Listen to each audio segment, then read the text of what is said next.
कुछ समय पहले की बात है। एक छोटे से गांव में एक लड़का रहता था जिसका नाम राकेश था। राकेश बहुत ही ईमानदार और मेहनती लड़का था। उसके माता पिता ने उसे हमेशा सिखाया था कि ईमानदारी सबसे बड़ी पूंजी है। राकेश ने इस बात को अपने जीवन का हिस्सा बना लिया था।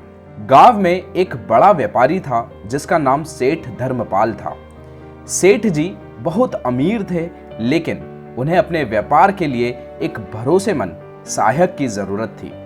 एक दिन उन्होंने शहर में घोषणा की कि वे एक नया सहायक रखना चाहते हैं। बहुत सारे लोग आवेदन करने आए, लेकिन सेठ जी ने सभी को एक कठिन परीक्षा लेने का फैसला किया। सेठ जी ने सभी उम्मीदवारों को 100 रुपए देकर कहा, तुम्हें यह पैसा 1 महीने तक संभाल कर रखना है और फिर मेरे पास वापस आना है। मैं देखना चाहता हूं कि तुम इस पैसे का क्या करते हो। सभी लोग पैसे लेकर चले गए। राकेश ने सोचा कि उसे इस पैसे को ईमानदारी से वापस करना चाहिए। उसने पैसा एक सुरक्षित जगह पर रखा और महीने भर तक कड़ी मेहनत करके अपनी जरूरतों को पूरा किया। उसने 1 रुपए भी खर्च नहीं किया। 1 महीने बाद सभी उम्मीदवार सेठ जी के पास आए। कुछ लोग पैसे को 2 गुना करके लौटे, कुछ ने व्यापार में निवेश किया था और कुछ ने तो पैसा खर्च भी कर दिया था। जब राकेश की बारी आई तो उसने पूरे 100 रुपए सेठ जी को वापस कर दिए और कहा, सेठ जी, मैंने इस पैसे को सुरक्षित रखा क्योंकि आपने मुझे इसे संभालने के लिए दिया था। मैं इसे खर्च नहीं कर सकता था। सेठ जी राकेश की ईमानदारी से बहुत प्रभावित हुए।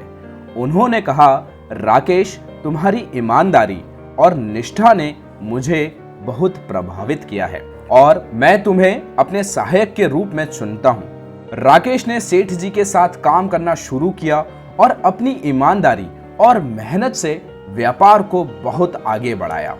सेठ जी ने राकेश को अपने बेटे जैसा माना और अपने व्यापार का महत्वपूर्ण हिस्सा बना दिया। राकेश की ईमानदारी और निष्ठा ने उसे गांव में भी एक आदर्श व्यक्ति बना दिया। लोग उसकी तारीफ करते नहीं थकते थे और बच्चे उसकी कहानी सुनकर ईमानदारी की राह पर चलने की प्रेरणा लेते थे। इस कहानी से हमें यह सीखने को मिलता है कि ईमानदारी से प्राप्त सफलता स्थायी और सच्ची होती है। हमें हमेशा अपने कर्तव्यों का पालन ईमानदारी से करना चाहिए, चाहे परिस्थितियां कैसी भी हो। ईमानदारी की जीत हमेशा होती है और यही सच्ची सफलता की कुंजी है। और इसी तरीके की मॉरल स्टोरीज हिंदी में जानने के लिए हमारे चैनल मोरालिटी टेल्स टीवी को आप सब्सक्राइब कर लीजिए।